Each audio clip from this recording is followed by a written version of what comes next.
Bonjour à toutes et à tous, bienvenue sur votre chaîne d'information régionale. C'est la journée de l'emploi, vous le savez, 6 à 7 minutes consacrées donc à l'emploi, au secteur qui recrute, aux formations ouvertes aujourd'hui dans la région. Pour en parler, Thibaut Cotin, chargé de communication chez L4M, bonjour. Bonjour. Merci d'avoir répondu à notre invitation, je le disais, pour cette journée de l'emploi. Alors pour vous, l'emploi, c'est toute l'année. La première question déjà, si je devais évoquer un chiffre, c'est 11%, le taux de chômage dans la région qui n'a jamais été aussi bas depuis quasiment 10 ans. Vous le ressentez aussi, vous, chez L4M? C'est comment dire, une tendance que vous ressentez, l'emploi, c'est plutôt pas mal en ce moment? Ouais, tout à fait. On sent vraiment une reprise. Nous, en tant que L4M.fr, on a un job board, on a de plus en plus d'appels entrants de la part d'entreprises qui ont des difficultés à recruter et qui disent, ben voilà, moi je veux participer à vos événements, je veux mettre mes annonces donc, sur votre site pour avoir plus de visibilité et pour trouver des candidats donc, plus facilement. Donc on a de plus en plus d'appels entrants et ça c'est un signe qu'il y a vraiment une reprise sur le marché de l'emploi actuellement. 11%, ça reste quand même voilà, la région de Important, France, ou ouais. l'une des régions de France qui a le taux de chômage le plus important. Et vous le dites, vous-même, il y a des entreprises qui ont du mal à recruter, des secteurs aussi où on est limite en pénurie. Quels sont ces secteurs? Alors, il y a des secteurs vraiment très pénuriques. On peut citer donc le secteur de l'informatique sur la région. Il y a le secteur également industriel. Historiquement, le Nord-Pas-de-Calais est une région donc très industrielle. Et on a aujourd'hui donc des entreprises qui ont des grosses difficultés à recruter sur des postes d'opérateurs de production. Ça peut être également sur de la maintenance, des électromécaniciens, des électrotechniciens. Je pense à des entreprises comme Minakem à Dunkerque. On a fait également un salon très récemment donc à Valenciennes. On avait des entreprises comme Alstom, comme Toyota, qui viennent au contact des candidats pour recruter. Et là, on est sur des chiffres de recrutement assez importants. Je vais peut-être vous poser une question idiote, mais on est sur des problématiques différentes entre l'informatique et l'industrie. L'industrie souffre peut-être d'une image négative, d'un a priori négatif. En informatique, c'est plutôt un manque de formation, de diplômés disponibles? Dans les deux cas, on est sur un manque de compétences. Oui. Et donc, du coup, c'est des compétences très précises donc, sur l'informatique et sur l'industrie. Alors, l'informatique, évidemment, a une image Oui, il y a un largement essor meilleure. quand même qui Mais on fait est que... sur des nouveaux métiers et donc du coup sur des formations qui ne sont pas forcément encore créées ou qui ne sont pas encore développées. Et donc du coup il y a une vraie pénurie de compétences sur l'informatique et sur l'industrie, même si au niveau de l'image on est sur deux contextes un petit peu particuliers. Alors l'image est certes négative, mais on est là pour contrer cette image, puisque, vous me le disiez en préparant l'interview, certains postes, tout simplement dans certains territoires, sont en telle pénurie qu'il y a vraiment du travail et surtout à des salaires très intéressants. Tout à fait. On a vraiment sur l'industrie aujourd'hui des postes qui sont très intéressants, des postes qui peuvent être ouverts également aux femmes. Oui, bien sûr. Faut Ça le c'est préciser. important de le préciser Ouais. puisqu'on est de plus en plus donc, sur des postes d'opérateurs sur machine à commande numérique. Donc du coup il n'y a plus cette dimension force physique au niveau de l'industrie. Et nous on a des centres de formation qui sont en difficulté donc, pour compléter leur classe, qui ont des demandes de la part d'entreprises, qui veulent prendre donc, des jeunes, qui veulent les former. Et donc, du coup, ils n'arrivent pas à compléter donc, leur classe. Donc là, c'est vraiment une question donc, d'image. L'industrie a des métiers très intéressants et surtout, voilà, il y a des grilles de salaire qui sont vraiment intéressantes également. Il y a des postes à des salaires intéressants, avec des possibilités d'évolution aussi, mais c'est vraiment l'image encore aujourd'hui auprès des jeunes dont souffre l'industrie, Il y a l'image négative? il y a un travail de pédagogie à faire. L'industrie a beaucoup évolué. On a des centres de formation, on a des entreprises qui organisent des journées portes ouvertes, qui font découvrir donc, leur métier.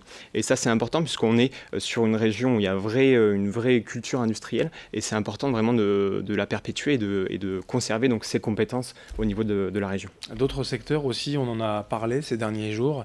À l'antenne, le transport routier aussi, les transporteurs ont du mal à trouver des chauffeurs dans la région. Des chauffeurs, oui. Au niveau donc, des transporteurs, on a notamment une entreprise nous, qui a des offres sur L4M.fr qui s'appelle RDV Transport, qui est basée à Calais et qui, malgré l'incertitude du Brexit, a des grosses difficultés et qui a beaucoup de postes à pourvoir en termes de chauffeurs routiers.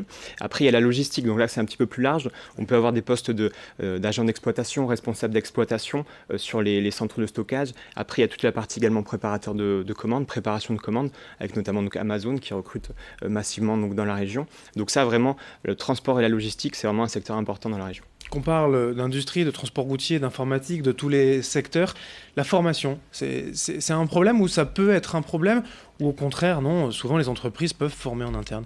Alors c'est vrai que la formation, c'est la problématique principale. C'est important de se former ou de se reformer. Il y a une problématique également de réorientation. Il faut être capable également de dire, voilà, j'ai une formation à un métier qui n'est pas forcément demandé donc, dans la région. Je peux me rapprocher de différents organismes partenaires et me reformer à un métier peut-être plus porteur. Donc ça, c'est vraiment une vraie problématique. Ça s'améliore, on est d'accord, au niveau de la formation donc, pour adultes. Et on a également donc, des entreprises qui prennent la main également sur la formation, qui ont des grosses difficultés de recrutement et qui choisissent du coup de former en interne. Je pense notamment à l'entreprise OVH à Roubaix. On a également showroom privé à Roubaix qui a lancé donc son campus. Il y a Dalkia également à l'Homme qui a un campus également pour former en interne à leur métier. On a vraiment des entreprises qui prennent la problématique de la formation vraiment très au sérieux et qui mettent en place des dispositifs pour former les futurs collaborateurs. Aujourd'hui, vous disposez de combien d'offres à peu près sur le site internet? Alors nous, sur L4M.fr, on tourne régulièrement entre 4000 et 4500 offres, donc à l'échelle de la région de Hauts-de-France. Il y a des secteurs qui sont très représentés, je pense notamment donc, au secteur du commerce. Donc commerce, les métiers vraiment au sens large, tout ce qui va être en relation avec la clientèle. Donc ça peut être un magasin, avec le secteur de la distribution qui est important donc, dans la région Nord-Pas-de-Calais. Et également tout ce qui va être conseiller clientèle à distance. Ça peut être des postes de téléconseiller, ça peut être également des postes de conseiller clientèle donc, en agence, je pense aux banques, en agence également donc, immobilière. On a également de nombreuses offres. Il y a également tout ce qui va être relation à distance, tout ce qui va être recouvrement. On a également donc, beaucoup d'offres sur le site L4M.fr, je pense sur les entreprises donc, conciliants. On a également donc, EOS France qui a des grosses campagnes de recrutement. Donc ça, c'est assez large également. Et ensuite, on a le service à la personne. Donc ça, on en parle depuis plusieurs années. C'est un secteur qui continue à recruter donc massivement sur la région Nord-Pas-de-Calais. Et encore une fois, j'insiste, mais pour tous ces postes que l'on va de A à Z, il est possible de se former, même si l'on n'y connaît rien, même si on veut changer d'orientation professionnelle. Si une offre d'emploi nous intéresse, nous plaît, bon, on peut, pourquoi pas, viser une formation à court terme. Oui, tout à fait. Alors c'est vrai que nous, on a de plus en plus de recruteurs qui travaillent avec nous, qui ont conscience des difficultés sur certains secteurs à recruter et qui nous disent, voilà, nous, ce qu'on va vraiment rechercher, ça va vraiment être un savoir-être plus que des compétences ou un diplôme, notamment pour tous les postes, tous les postes en contact avec la clientèle. Ce qu'ils vont rechercher avant tout, ça va être un savoir-être. Après, former au métier, former au produit, ça peut se faire donc par la suite. Mais ce qu'ils vont vraiment chercher, c'est vraiment des compétences, des qualités personnelles et un savoir-être vraiment, vraiment important. 4 à 5 000 offres sur le site internet L4M.fr dans la région, notez bien. On a essayé de balayer l'ensemble donc des perspectives avec Thibaut Cotin, chargé de communication de la société L4M. Merci. Merci à vous. D'être venu aujourd'hui. Donc la journée de l'emploi continue, bien sûr, d'autres infos, d'autres conseils et offres d'emploi à suivre dans nos prochaines éditions.